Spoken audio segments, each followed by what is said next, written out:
Hello everyone, Anirban cadet একাডেমির পক্ষ থেকে সবাইকে আন্তরিক ভালোবাসা এবং অভিনন্দন। আজ আমরা শিখব ইংরেজির আরেকটি গুরুত্বপূর্ণ টপিক, সেটা হলো গিয়ে অ্যাপ্রোপ্রিয়েট প্রিপোজিশন। এটা আসলে আমরা ফিক্সড প্রিপোজিশনও বলতে পারি, কারণ যেখানে আমাদেরকে যে প্রিপোজিশনগুলো বসাতে হবে সেখানে সেটা বসাতেই হবে, এর কোনো বিকল্প নেই। এই জন্য এটার নাম অ্যাপ্রোপ্রিয়েট প্রিপোজিশন অথবা ফিক্সড প্রিপোজিশনও আমরা এটাকে বলতে পারি। সো আজকে আমরা দুইটা প্রিপোজিশনের গুরুত্বপূর্ণ নিয়ম একটু দেখার চেষ্টা করব। প্রথমে আমরা দেখব অ্যাবাউন্ড। অ্যাবাউন্ড মিন্স প্রচুর পরিমাণে থাকা। সো অ্যাবাউন্ডের পরে বেসিক্যালি দুইটা প্রিপোজিশন ব্যবহার হয়, একটা ব্যবহার হয় ইন আর একটা হয় উইথ।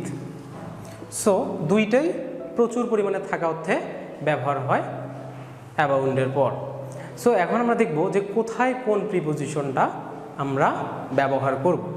সো এখন আমরা কনফিউজড হয়ে যাই যে কোথায় আমরা ইন বসাবো এবং কোথায় আমরা উইথ বসাবো। সো আজকের ক্লাসের মাধ্যমে আশা করি আমরা ক্লিয়ার হয়ে যাব যে কোথায় ইন বসাতে হবে এবং কোথায় উইথ বসাতে হবে।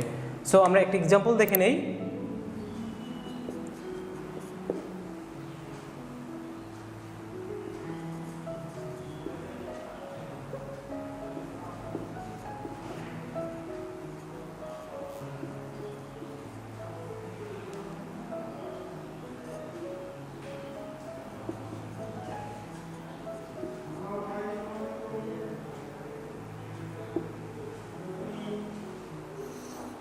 আচ্ছা, এখানে আমরা দেখলাম একটা বাক্য, birds abound dash forests.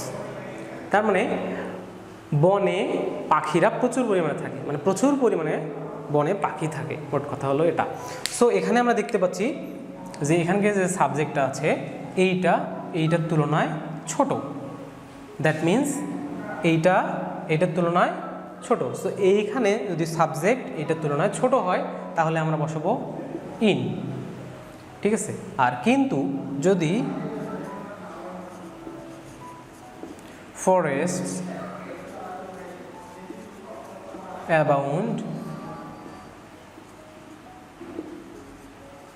Birds, এরকম যদি হয় যে সাবজেক্টটা এইটার তুলনায় বড় হয়ে যায়, যদি সাবজেক্ট এই পাশের অংশটার তুলনায় বড় হয়ে যায় তাহলে হয়ে যাবে উইথ।